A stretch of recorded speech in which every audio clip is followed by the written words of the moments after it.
Coucou et bienvenue dans une nouvelle vidéo YouTube. Pour la première fois, je me montre sur une vidéo.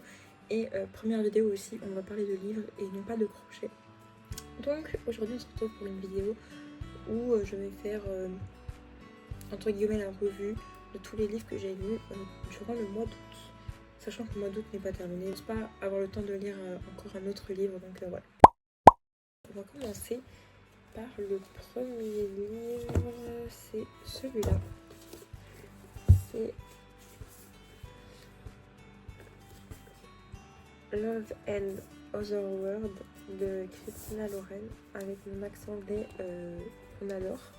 Donc attendez, je cache ma tête, comme ça on le voit bien, voilà. Donc moi je les prends, enfin la plupart de mes livres je les ai en format poche, tout simplement parce que déjà je trouve que ça coûte moins cher, ça prend moins de place et franchement pour avoir les deux types de livres, je suis moins fan de tout ce qui est broché, etc. Donc les poches pour moi c'est le plus simple à travailler un peu partout et je peux les avoir dans mon sac tout le temps, enfin voilà. Pour moi c'est le plus pratique. Je peux vous afficher juste ici le résumé pour ceux qui veulent lire, vous mettrez en pause. Alors pour moi ce livre sur une note sur 10, il mérite un 9 sur 10 pour moi. Et il est vraiment pas mal. Franchement je pourrais le conseiller. Ça parle, de toute façon le résumé franchement il est super bien fait, donc si vous aimez le résumé, vous pouvez le lire. Si vous aimez pas, en vrai franchement Christina Lauren, de toute façon j'ai jamais été déçue de tous les livres que j'ai lus de ces autrices, parce que c'est deux autrices qui coécrivent ensemble, comme il y a toujours expliqué ici pour ceux qui ne le savaient pas. Donc voilà, pour ce premier livre que j'ai lu en août, je mettrai une petite note sur de 9 sur 10 du coup. En deuxième livre, j'ai totalement lu Float de Kate Marchand. Donc ce livre, je l'ai vu beaucoup sur TikTok, etc. Enfin sur le BookTok en général. Je peux vous montrer de plus proche. En vrai, la couverture est très jolie. Enfin moi, j'adore le livre. En général, je le trouve très beau, très simple et très... Enfin moi, je le trouve très joli. C'est aussi pour cela que je l'ai acheté. Il coûte quand même 19 €. Bon, après, c'est un livre, c'est un brochet, voilà. Moi, comme dit, je l'ai acheté en brochet parce que j'avais pas le choix, mais en vrai, j'aurais préféré l'avoir dans un format. De toute façon, je préfère plus les livres en format poche, donc voilà. Donc pour ce livre-là, sur une note de 10, je mettrais 7. En vrai, il est bien, mais très cuculapraline, quoi. Vraiment très cliché, donc voilà. Mais comme dit, pour une lecture d'été simple, sans prise de tête, franchement je peux le conseiller, il est bien et joli. En tout cas moi je le trouve très joli. Le problème c'est que je choisis la plupart de mes livres parce qu'ils sont beaux, et après souvent je ne lis pas le résumé et après je me retrouve avec des livres que je n'aime pas. Ça m'est arrivé plusieurs fois, donc voilà, faites pas totalement pour moi, lisez quand même le résumé quand même pour être sûr, parce qu'en plus les livres ça coûte vite cher, donc voilà. Et donc voilà, je peux conseiller, mais moi c'était pas ma lecture de l'année, quoi.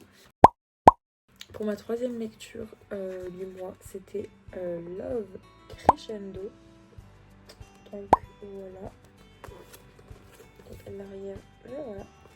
Donc ce livre, je lui mettrais un 10 sur 10 parce que je l'ai vraiment adoré. Il est conseillé de le lire à partir de 15 ans.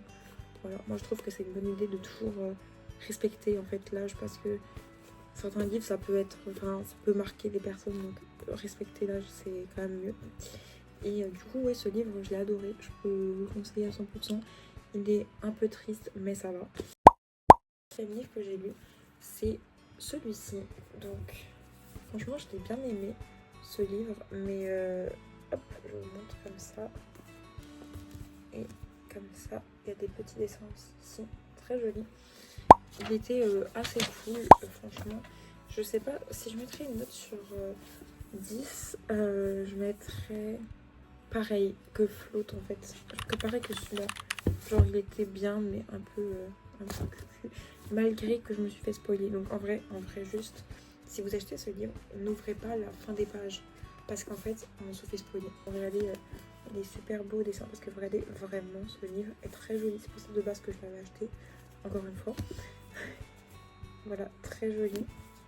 Bon, après il est abîmé, vraiment je m'en excuse, mais je vous ai dit, les brochets, j'ai un problème, genre vraiment je préfère une poche. Et même genre ici c'est très joli en fait, des fleurs, parce que le livre tourne un peu beaucoup autour des fleurs, etc. Comme dit, je mettrais un petit 7 ou 8 sur 10 parce que un peu cucu quand même des fois. Donc pour le 5e livre, c'est ça, j'en ai lu que ça ce mois-ci. Je lis La Tresse de Laetitia Colombani parce que c'est mon livre préféré et que je l'ai lu je crois 3 fois dans ma vie. Donc là c'est la 3e ou 4e fois que je le lis. Et ça fait 2 ans que je l'avais pas lu. Donc vraiment il fallait que je le relise. Si franchement il faut vraiment que je vous conseille une lecture dans tous les livres dont je vous ai parlé de ce mois-ci, c'est vraiment La Tresse. Il est génial. D'ailleurs il a été adapté en film cette année, il me semble, cette année. Franchement je vous conseille aussi d'aller voir le film. Tout est bien.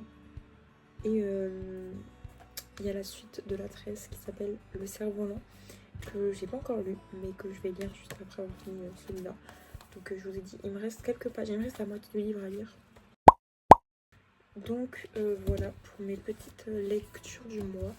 Donc si je vais faire un classement, bah mon préféré du mois c'est clairement lui, mais lui restera mon préféré pour toujours, très clairement. Ensuite en deuxième, j'irai Love Crescendo, parce que je m'attendais pas à autant aimer ce livre. Je m'attendais vraiment pas. En troisième, je mettrais celui-là, parce qu'il est vraiment, génial aussi. Et après, en vrai, les deux, j'ai eu au même niveau. Parce que j'ai bien aimé les deux, mais je sais pas lequel j'ai préféré. En vrai, peut-être celui-là un peu plus que celui-là, mais c'est kiff-kiff. Donc voilà. Mais en vrai, ils sont quand même bien. Mais comme dit, c'est sans prise de tête comme lecture. Je vous remercie d'avoir regardé cette vidéo sur toutes mes lectures d'août, qui sont pas énormes.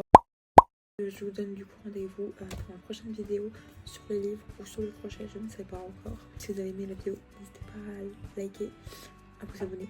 Parce qu'on est, je crois, à 60 abonnés, il me semble. On va aller vers les 100 tout doucement.